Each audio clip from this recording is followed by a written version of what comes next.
तर आता आपण आनंदवनला जात आहोत आज। खूप वर्षांपासून इच्छा होती।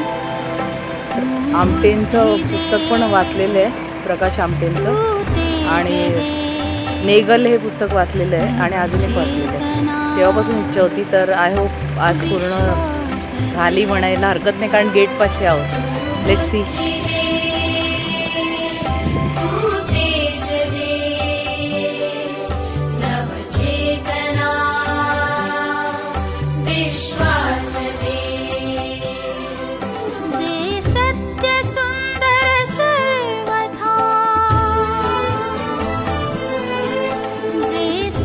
त्याचे पदवीधर मुरलीधर देवीदास आमटे एका सुखवस्तू कुटुंबातील तरुण। त्यांचे मन न्यायालयात फारसे रमले नाही। नियतीने त्यांची वाट वेगळीच ठरवली होती। समाजाने आणि परिवाराने बहिष्कृत केलेल्या कुष्ठरोग्यांवर त्यांची दृष्टी पडली। त्यांना जीवनाचे ध्येय सापडले। सुखकर असे आयुष्य सोडून ते 1949 साली वरोऱ्याला आले आणि त्यांनी महारोगी सेवा समितीची स्थापना केली।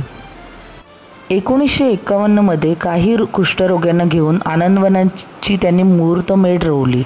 त्यावेळी त्यांच्या पाठीशी त्यांची पत्नी साधनाताई उभ्या होत्या।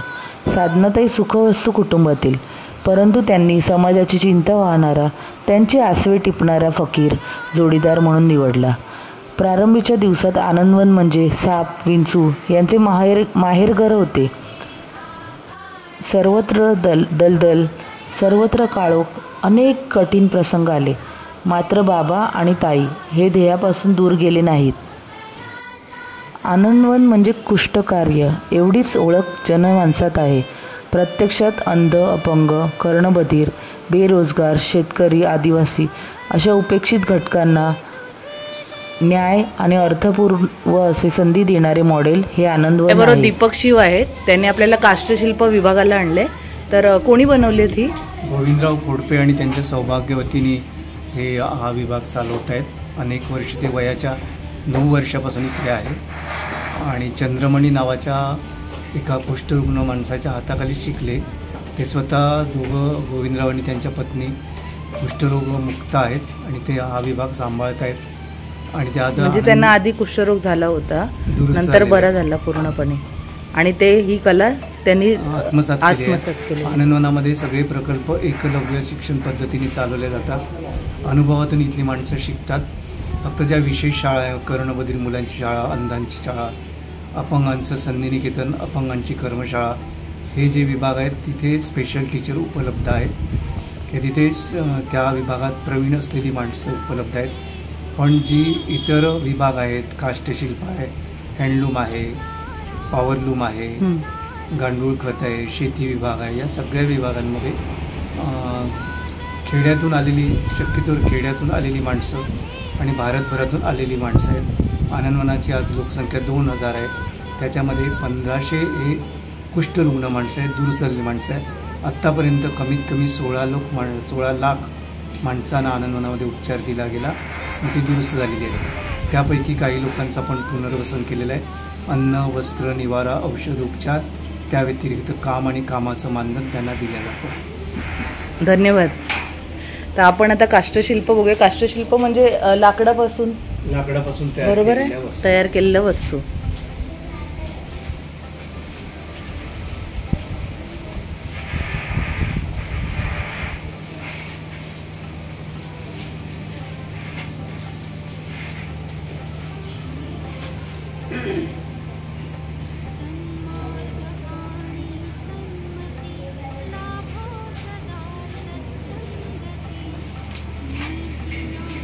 काचेच्या बाटल्यांमध्ये तयार केलेलं शिल्प आहे। करायला अतिशय अवघड आहे, पण एक पार्ट टाकायचा, त्याला फेविकॉल लावायचं, मग दुसरा पार्ट कमीत कमी अर्ध्या तासाने पेस्ट करायचा, असं करत करत प्रत्येक कलाकृती बाटल्यांमध्ये तयार केलेली आहे।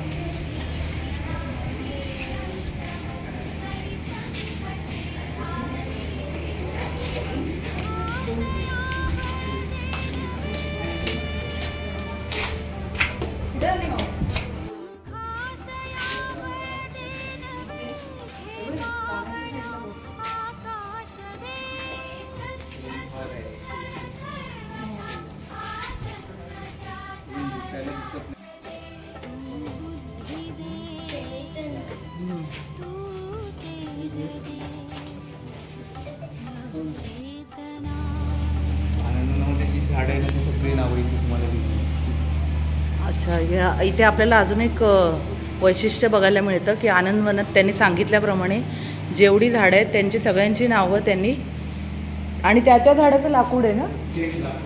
हां, जसं इथे आंबा लिहिलं आहे तर इथे हे आंब्याच्या झाडाचंच लाकूड आहे. म्हणजे हे मुलांना शिकवायला पण सोपं आहे. हल्लीच्या मुलांना फक्त ट्रीज माहिती असतात किंवा टाईप ऑफ ट्रीज, पण कोणकोणते ते प्रत्यक्षात कसे दिसतात हे पण इथे बघता येईल. प्रत्येक झाडाचं जे टेक्स्चर असतं ते दुसऱ्यापेक्षा वेगळं असतं, त्याचे वेगवेगळे फायदे असतात.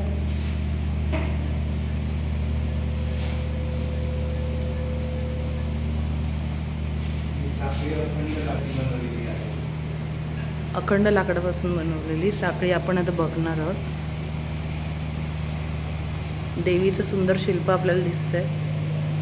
एक आगळा वेगळा टेबल लॅम्प आहे. वा, सुंदर हाताची खुर्ची दिसते.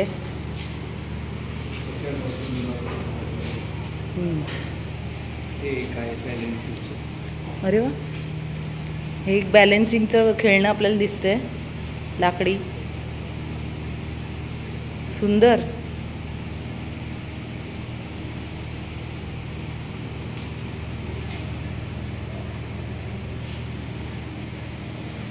अखंड लाकडापासून ही तयार झालेली साखळी आहे, बरोबर.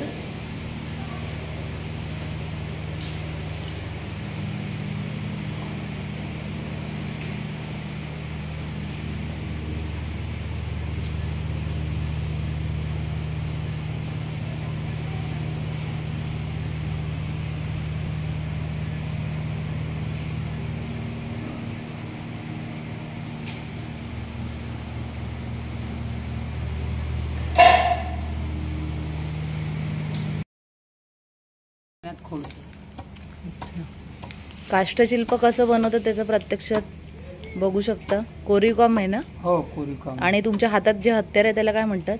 पटास म्हणतात. पटास. पटास ही हातोळी.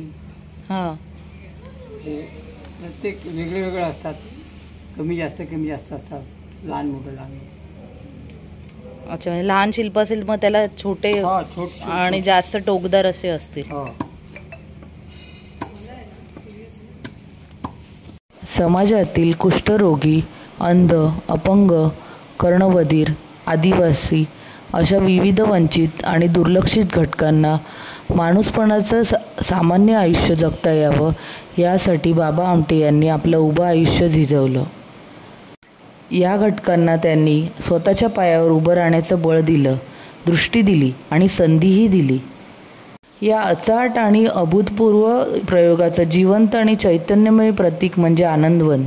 आनंदवन हा बाबा आमटे यांनी महारोग्यांच्या सेवेसाठी महाराष्ट्र राज्याच्या चंद्रपूर जिल्ह्यातील वरोरा गावाजवळ 1948 साली केवळ 2 झोपड्यांमधून सुरू केलेला प्रकल्प आज सुमारे 5000 लोकांच्या एका स्वयंपूर्ण अशा गावामध्ये रूपांतरित झालेला आहे. प्रकल्पाची सर्व व्यवस्था महारोगी सेवा समिती वरोरा यांच्यामार्फत बघितली जाते. आज येथे रुग्णालयाखेरीज अनाथालय, शाळा, हातमाग, यंत्रभाग, हस्तकला, शिवणकला, ग्रीटिंग कार्ड असे अनेक विभाग, प्रिंटिंग प्रेस असे नानाविध प्रकल्प राबवले जातात. सुमारे 150 शारीरिक विकलांग व्यक्तींचा स्वरानंद वन वाद्यवृंद आहे. आनंदवनाची निर्मिती व त्याचा आत्तापर्यंतचा प्रवास माणूस घडविणाऱ्यांचा आहे.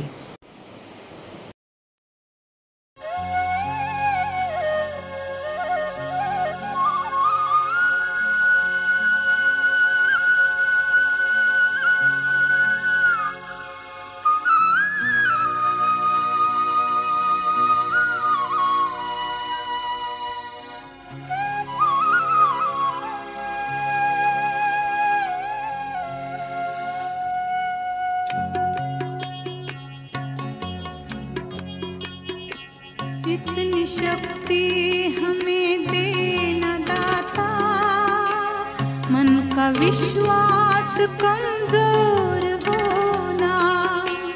इतनी शक्ति हमें देना दाता, मन का विश्वास कमजोर होना.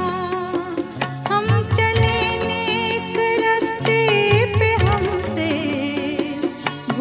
कर भी कोई भूल हो ना, इतनी शक्ति हमें देना दाता, मन का विश्वास कमजोर होना, हम चले नेक रास्ते पे हमसे भूल कर भी कोई भूल होना, इतनी शक्ति हमें देना दाता, मन का विश्वास कमजोर होना।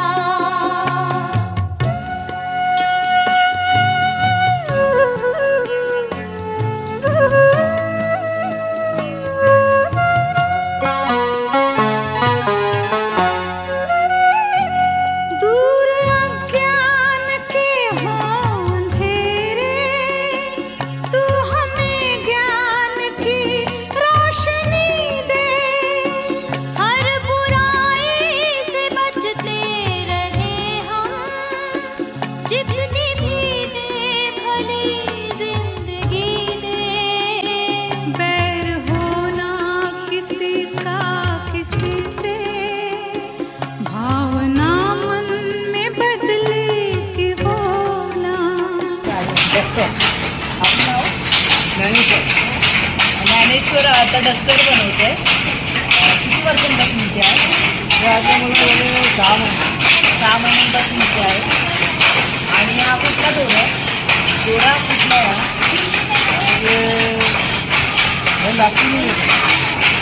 हे पायपुसणं आहे डस्टर म्हणजे.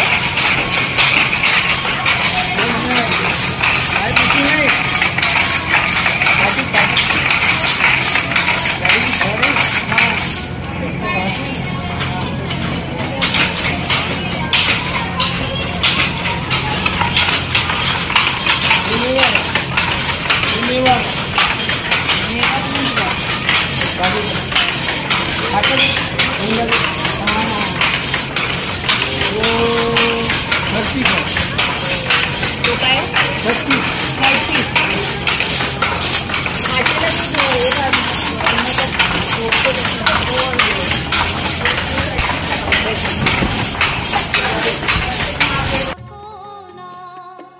हम चले नेक रास्ते पे हमसे भूल कर भी कोई भूल होना, इतनी शक्ति हमें देना दाता, मन का विश्वास कमजोर होना।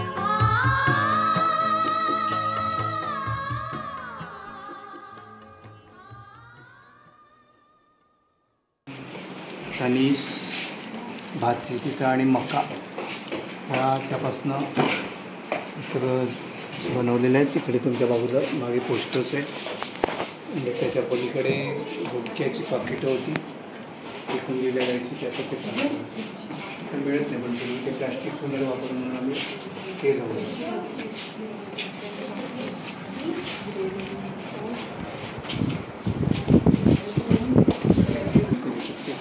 फाईल्स तयार केल्या त्या आम्ही आणि काही डिझाईन्स बनवल्या. एक्सरे पासून एक्सरे जे आपण जे कामातून ज्याचं काम नाही ते भेटून देतो. गुंडाळीकडून देत आहे कसे आहे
बाबांचं समाधीस्थळ आहे, त्याचं नाव श्रद्धावन आहे.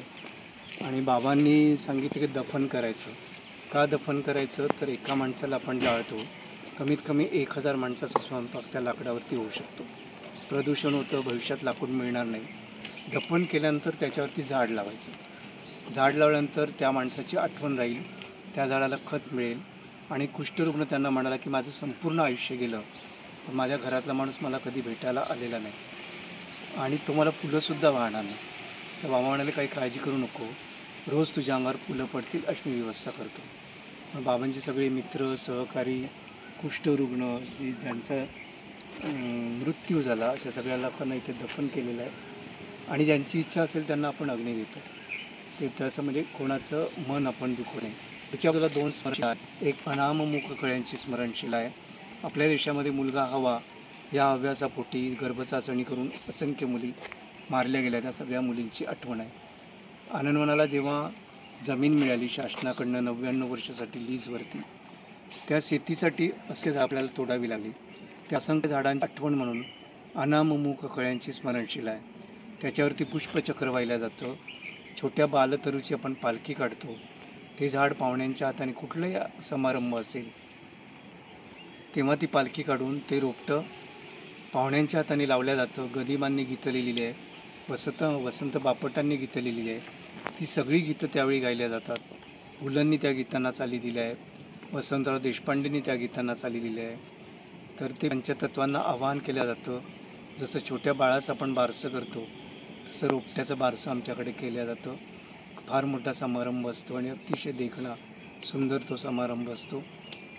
पुलं आनंदवनाचे अतिशय जवळचे मित्र, बाबांचे सहकारी यदुनाथ तत्तेंना खूप मोठं महत्त्व आहे. साधना मासिकातून बाबांची सगळी माहिती त्यांनी जगभर पोचवली. त्यानंतर असंख्य मित्र आमच्याकडे आले. पु ल देशपांडे, वसंतराव देशपांडे, जितेंद्र अभिषेकी, पद्मजा फेनाने, लीला चिटणीस, अशोक सराफ, निवेदिता जोशी, अनेक, निर्मिती सावंतीची सगळी नाटकं. पुलंनी इथल्या माणसांचं जेव्हा नाटक पाहिलं तेव्हा त्यांना वाटलं की काहीतरी सांस्कृतिक चळवळ केली पाहिजे, म्हणून त्यांनी 1,00,000 रुपये त्यावेळी दिले. 72चीच गोष्ट आहे, साधारणतः 70-72. त्यांनी त्यातनं एक छोटं नाट्यगृह बांधलं आणि ती फुलर आणि त्यांचं व्यावसायिक नाटक त्यांनी पहिल्यांदा इकडे दाखवलं. त्या नाटकानेच इथल्या त्या मुक्तांगणाचं उद्घाटन झालं. त्यानंतर मंतरली, चैत्रवेल, तो मी नव्हेच, अपना हात जगन्नाथ, दुर्गा झाली गौरी, असे अनेक नाटकं त्या व्यासपीठावर झाली. आणि नंतर मनोहर जोशी मुख्यमंत्री असताना 10,00,000 रुपये शासनाकडनं दिले. त्यातनं मोठं सभागृह बांधलं. R.R. पाटलांच्या हस्ते बाबांना महाराष्ट्र भूषण पुरस्कार तिथे दिला गेला. चतुर्वेदतर्फे ताईंना जीवनगौरव पुरस्कार त्याच व्यासपीठावरती दिलेला. हृदयनाथ मंगेशकरांच्या हस्ते तो दिला होता.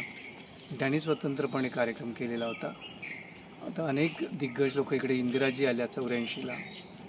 तर आनंदवनाने कोणाला बोलवलं नाही, स्वतःहून अनेक पाहुणे आमच्याकडे आले. बाबांना खूप संघर्ष करावा लागला. तेव्हा बाबा म्हणाले की जगाकडे पाठ फिरावं, जग तुमच्या पाठीशी. शून्यातून आनंदवन निर्माण झाला. तुम्हाला विस्तृत त्याचा विस्तार झालेला दिसतो. पण एक झोपडी, 4 माणसं, एक गाय आणि 14 रुपये, बाबांनी सगळी आपली प्रॉपर्टी नातेवाईकांना देऊन टाकली, पुतण्यांना देऊन टाकली आणि त्या 14 रुपयावरती आनंदवनाची सुरुवात झाली. आणि आज याचा विस्तार त्याचा मोठा झालेला आहे. समाधीचं दर्शन तुम्ही घेऊ शकता.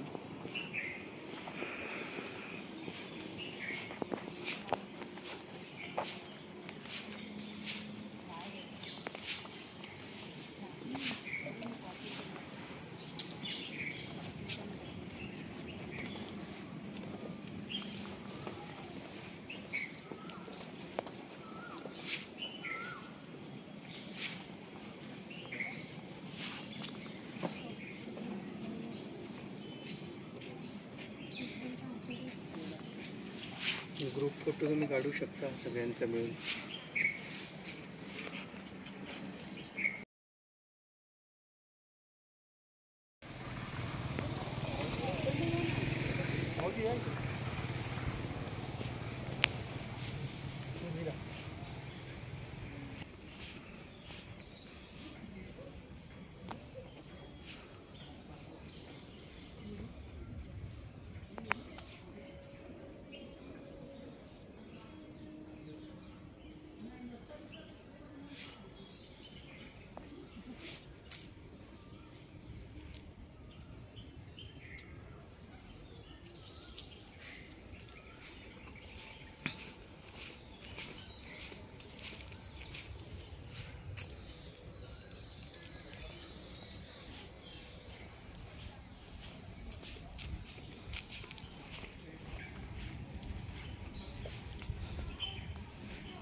बाबांनी काढली.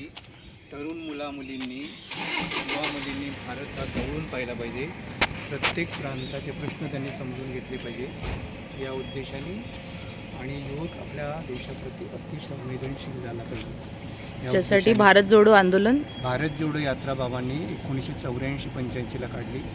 पूर्व, पश्चिम, उत्तर, दक्षिण या चारही दिशांना तो प्रवास त्यांचा होता. युवकांनी भारत देश हा अतिशय जवळून पाहिला पाहिजे. बरोबर. प्रत्येक प्रांताचे प्रश्न त्यांनी समजून घेतले पाहिजे, आणि आपल्या देशासाठी ज्यांनी आहुती दिली त्यांच्याबद्दलचा आदर त्यांच्या मनात अधिक दृढ व्हावा, आणि आपल्या देशाची स्वातंत्र्यता कायम अबाधित राहावी हा त्यांचा उद्देश होता. त्यावेळी पंजाब पेटलेला होता, खलिस्तान वेगळा हवा होता, तर तोही प्रश्न सोडवायला बाबा पंजाबात गेलेले होते. तेही योगदान म्हणजे त्यांनी तेव्हा केलेलं आहे. ती बस आपल्याला इथे दिसते.